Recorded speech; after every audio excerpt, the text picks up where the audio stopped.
Hello, my name is Ayodeji Ameze, and I'm your basic science teacher. Today we'll be looking at the topic living and non-living things, part 2. If I asked you to name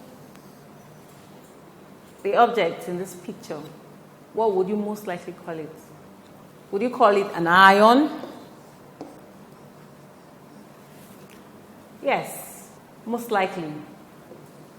This object here is not an iron. It is a metal. That metal is called copper. Most times, we refer to metallic substances as iron. But that's the wrong thing to do. There are different metals, different types of metals. We'll be learning about a number of them today. At the end of today's class, you should be able to define what metals and non-metals is. We should also be able to give examples of both of them. We should be able to state the properties of both metals and non-metals. We should also be able to state some uses of metals and non-metals. Some non-living things can be classified as metals and some others as non-metals. Both metals and non-metals are materials with different properties. Most times we define metals by their properties. Metals are chemical elements. Most times they are found in their solid forms and they conduct electricity and heat. Remember I said that most times we define metals by their properties. By properties we mean the attributes they show.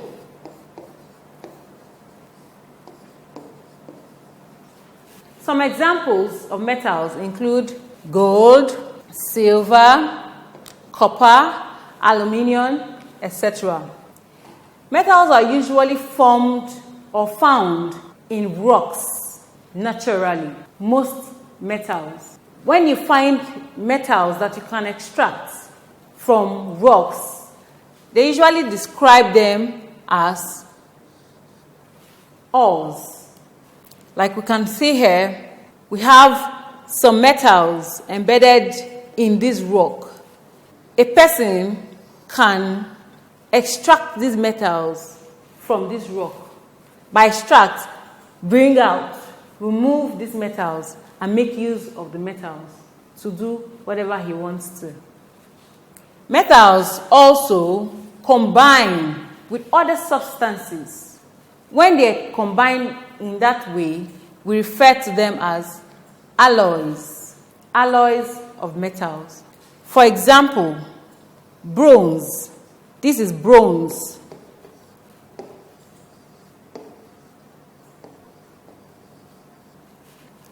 It's formed from the combination of copper and tin. This is an alloy. We have brass, we have steel. Steel is a combination of iron and carbon. So generally, alloys may not necessarily be a combination of two metals, like we find in the case of bronze. It can also be the combination of a metal and any other non-metal. But for alloys, there must be at least a metal. When the surfaces of metals, like iron, are exposed to air, something known as corrosion occurs. They begin to corrode. Simply put, they begin to wear away. We have seen a metal rust before. Rust is a form of corrosion. This illustration simply shows us These bolts represent our iron. This charcoal here represents our carbon. And together, they give us what we refer to as steel. And this steel is used to make most of our utensils, as stainless steel cups, plates, spoons, knives, etc. Remember, I said most times you define metals by their properties. What are the properties of metals? Number one, they are ductile. What do we mean by being ductile? Metals can be stretched and made into thin wires. As we can see from the picture here, that these are metals. They have been stretched and made into very thin wires. Metals are usually solid, hard, and feel heavy. That's another way to describe a metal. Metals are also sonorous. This means that they ring like a bell when hit together. Remember I said that stainless steel is made up of carbon and iron. And we're trying to say that one of the properties of metal or metals is that it is sonorous. It means that it rings like a bell. For example, we can hear the sound it makes. This is a metal, or these are metals. Also, metals are usually lustrous. By lustrous, we mean they give this shiny look. They are usually bright. For instance, this is gold. Gold is a metal. You see how beautiful it is? It's shiny, it's radiant, it's bright. Metals also are good conductors of electricity. Most of the wires found within most of our wires or most of our cables, they are made of metals because they are able to allow electric current pass through them. That's why we describe them as good conductors of electricity. Metals are also malleable. It means that they can be shaped into different things. We can see these are twirled metal here. It's twirled. Although you are twisting it to make a different shape from its normal shape, it's not cracking up, it's not breaking up, but it gives you that exact shape you want from it. They are malleable. They are bent in different ways without breaking or becoming cracked. They are also good conductors of heat. If we notice, most of our cooking objects, like pots, kettles, frying pans, they are always made of metals because metals allow heat pass through them easily. That is why you put a pot on fire. After some few seconds, the pot itself gets hot because it's a good conductor of heat. They are able to withstand so much heat without changing shape or melting. Imagine you put a plastic bucket filled with rice for dinner on fire. I can't imagine that. Plastics are non-metals, so they will not withstand heat. We'll be looking at some uses of metals. We can use metals to make jewelries. Gold is a metal. It's used to make fanciful jewelries. Metals are also used to make bridges. Because they are strong, they are usually very hard and strong, so they can carry a lot of weight. Metals are used to make bridges. They are also used to make pots, kettles, things that we use to cook or things that we apply heat to, because they are good conductors of heat. Metals are also used in electrical cables. Remember, we said metals are very good conductors of electricity. Metals are also used to make bells or things that bring out those sonorous noise or things that make sonorous noise. Remember, we said sonorous, like rings like a bell. For example, our cymbal, that part of our drum set, that when we hit it, it makes cling. That's an example of a metal and its use. We look at non-metals. What are non-metals?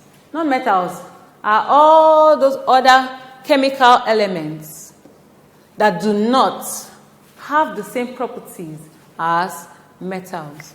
For example, oxygen, carbon, chlorine, hydrogen. These are all different non-metals. We'll also look at some properties of non-metals. Non-metals are not usually lustrous. It means that they usually are not shiny.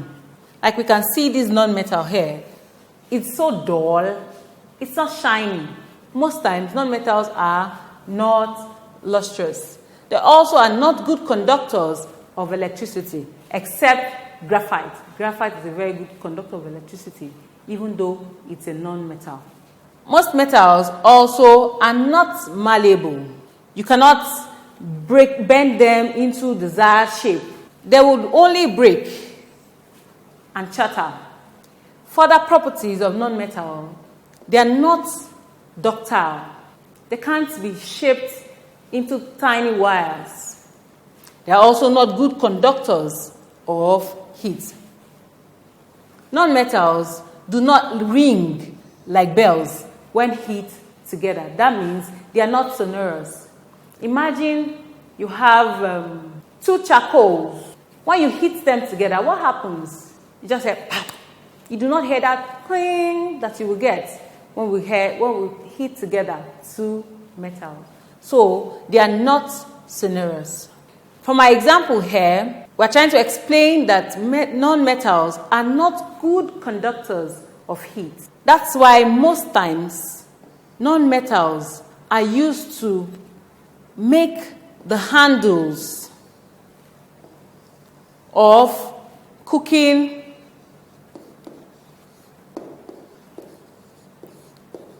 objects or tools. This is because they are not good conductors of heat. Simply put, when heat is applied, they do not easily become hot. That way, when your food is steaming and good enough, you can easily, with your bare hands, hold these because this material that is a non-metal is not a good conductor of heat. Further uses of non-metals. Metals are used as insulators. Insulators are simply materials we use to avoid the conduction of electricity. By these, I mean something that do not allow electricity to go through it. For example, we can see this our cable here.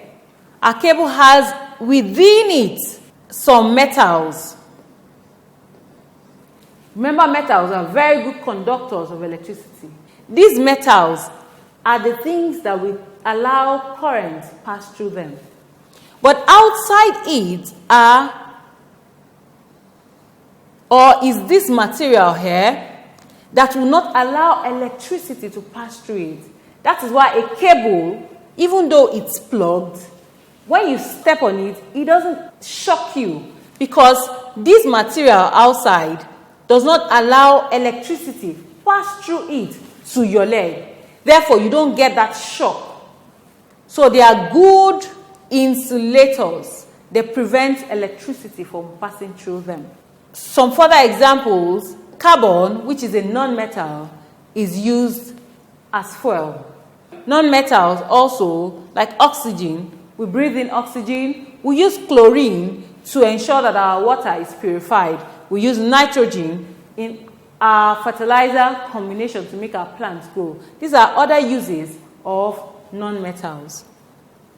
Although metals and non-metals have very different properties, it's not proper to classify a material as metal or non-metal using only one of these properties, because to all of these properties there are some few exceptions.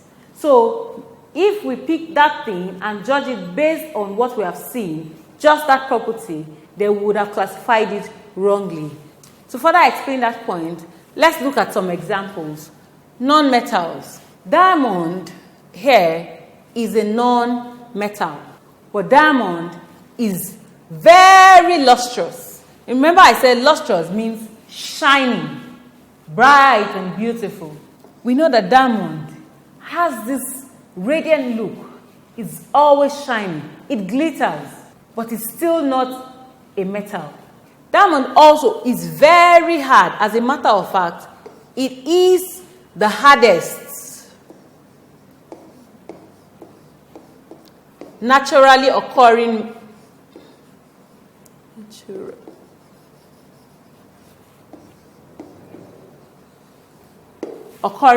substance. Diamond can be used to cut even the hardest of things.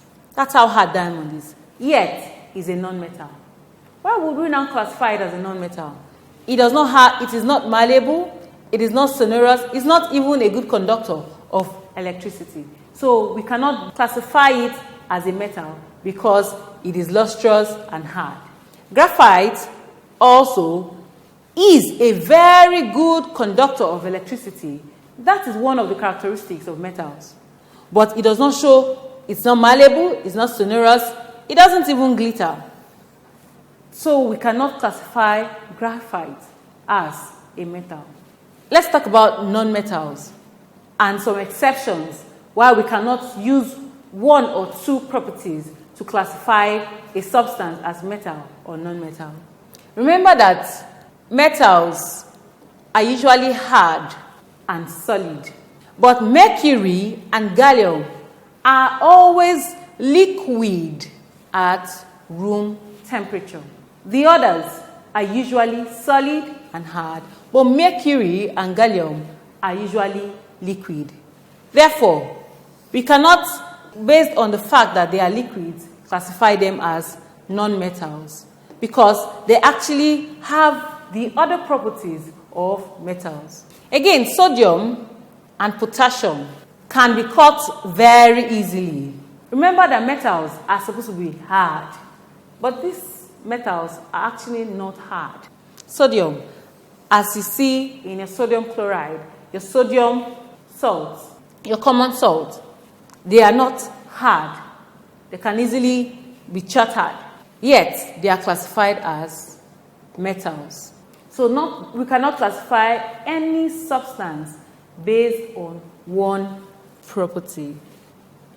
We have come to the end of today's class. Let's do a quick run on what we have learned. We have learned that metals and non-metals are both non-living things.